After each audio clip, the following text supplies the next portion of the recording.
Good morning everyone.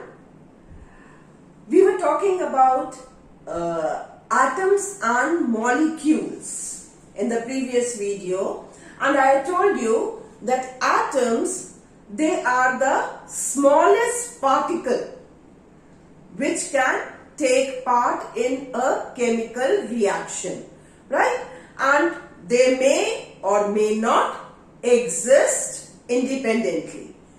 Now, some queries I got regarding what is the meaning of they may or may not exist independently. Like, if we take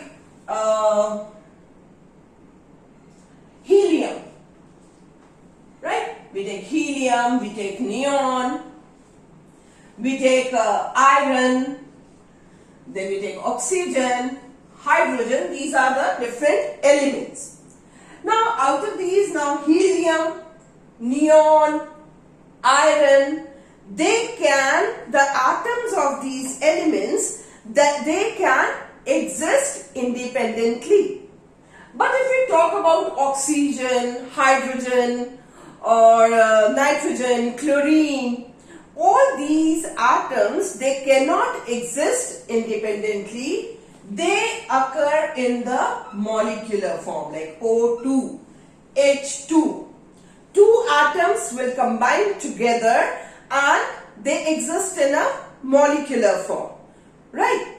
Molecule exists independently, but atoms, they may exist or may not exist. Some atoms can exist independently, some cannot exist independently. They exist in the combined form. Two or more than two atoms, they combine together, like O can also exist in the form O3, right? So they exist in the combined form, in the form of a molecule. What is a molecule? When two or more atoms combine together, then it is known as a molecule. This will be known as a molecule, this will be known as a molecule, right? So these atoms, they may exist independently or may not exist independently, right? I hope it is clear now. Molecules, they can exist independently. Now we come to the next topic, that is symbols of elements. Now, Dalton, he was the first scientist to write the symbols of the elements. Now, what is the meaning of symbols of elements? Symbols of elements means writing the elements in short form. Like you have names, names in the short form. Like if you have a big name at home, your parents may call you with a short name, right? Suppose any example, like at home you must be single. Sometimes the name is totally different than your name, but sometimes you are called by the shorter version of your big name, right? Your parents call you by that name. So means like maybe someone has the name Monica, and the parents may like to call them by the name, call her by the name Mona. Mona, Monu, all these are the shorter versions of those names. So, same way, even the elements, they were given some symbols, the shorter form of their name, right? Now, Dalton, when he gave the symbols, by the symbols he also meant the quantity of the number of atoms in that element. Like for hydrogen, he gave this symbol. For carbon, he colored it with black. Oxygen was simply written as O. Copper was written like this, and so on. But these symbols were not very easy ones to learn and to write them. Then later, Berzelius, he gave another method of writing the symbols. So he suggested that the symbols may be written by either the first letter of that element, like hydrogen as H. Right? Simple. When we talk about hydrogen, what comes first to our mind? That we can write it in short as H. Oxygen as O. So he suggested either they can be written by the first letter or the first two letters. Like if we take the example of aluminium, then aluminium can be written as Al. Right. First, in the beginning, the names of the elements, they were taken from the names of the place from where they were extracted. Like copper was extracted from Cyprus, it came from Cyprus. Then gold was given the name on the meaning, that its English meaning was the color, yellow color. So the name gold was given to that. Then some names were taken from the Latin names, right? Then he also suggested that if, of course, if it is a single first letter, it has to be a capital letter always, not a small letter, like hydrogen with capital H, oxygen with capital O, right? And it was also this, that if there are first two letters, or in it is represented by the first and the third letter, or anyway, always the first letter will be capital, that is taken from the uppercase, and the second will be small. Nowadays, of course, IUPAC,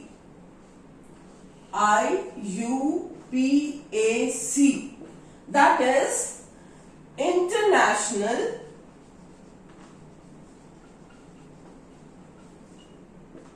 Union of Pure and Applied Chemistry.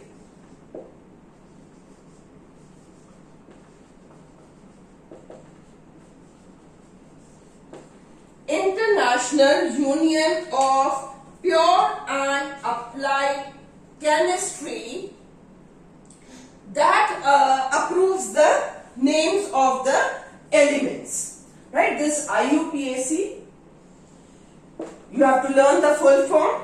It approves the names of all the elements. First, it was either chosen from the name of the city or name of the color of that element. Like this, the names were given, or from the Latin name, the names were chosen. But now IUPAC, that is International Union of Pure and Applied Chemistry, approves the names. And always, whenever any name is given, like for example, just now we took the example of aluminium. If aluminium is to be written, it will be written as first letter capital, second letter small. It cannot be written as A capital and L capital. Or if we are writing cobalt, right, we will write it as capital C small o. Because if we write it as capital C capital O, it becomes carbon monoxide, a totally different compound, right? So here cobalt will be written as capital C small o. So you have to remember this, never write both the alphabets capital. It will always be first one written in the uppercase and the second one in the lowercase, that is first capital and second small. Now these are some of the symbols given here. These are the common ones which you have to learn, right? Now there are actually 12 elements whose symbols are given by the first letter of the element. But here I have written a few which are common and which are more or less in your syllabus also. So hydrogen is capital H, boron B, carbon C, nitrogen N, oxygen O, fluorine F, phosphorus P, sulfur S and iodine I. These are the common ones which you have to learn. Then there are certain elements, there are many of course, but the ones which you have to learn I have written here. First two which have the symbols from the first two letters of the name of the element. Like beryllium, Be, lithium, Li, helium, He, neon, Ne. See, everywhere the first letter is capital and the second one is small. Aluminium, Al, silicon, Si, argon, Ar, calcium, Ca, bromine, Br. Now see, calcium, like calcium, it could be written as C also. But C was chosen for carbon. And two elements cannot have the same symbol. So that is why for carbon only C was written, and for calcium Ca was given this was the symbol given for calcium. Then first and third letter. In some cases first and third letter. So the common ones which you have to learn is like magnesium. Magnesium, capital M and small g. First and the third letter of the name. Then chlorine is capital C and small l. Then zinc is capital Z, small n. Manganese is capital M, small n. Right? Then there are certain elements whose name have been taken from their Latin name, not from their English name. Like sodium. Sodium should be actually S or SO or SD, but no, the name for sodium, I think I have not written here, sodium is natrum. From the Latin name natrum, let me write sodium here first. Sodium is natrum. The Latin name is natrum. So that is why the symbol for sodium is capital N and small a. For copper, the Latin name is cuprum. That is why the symbol Cu. For iron, the Latin name is ferrum. So capital F, small e. Lead. Lead is plumbum. Capital P, small b. Potassium. Potassium is kalium. That is capital K. Silver. Argentum. That is why Ag. Gold is aurum. So Au. Right? So this is how the symbols were given to different elements. Now you have to learn all these symbols. These should be at your tips. These are the basics of chemistry. Because when you go to class 10th, the symbols will be very commonly used right from the first chapter. And if you don't know these symbols, you cannot write any formula. You cannot form any formula. After this, I'll tell you how to form the formula. But for that, you have to learn these symbols. And then you have to learn the atomic number and atomic mass of the first 20 elements. That is a must.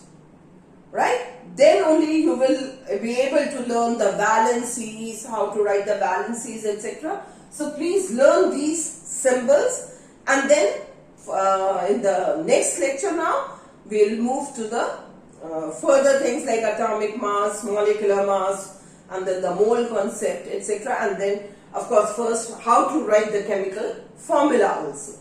So till then, learn this and be prepared for the next lecture. Thank you.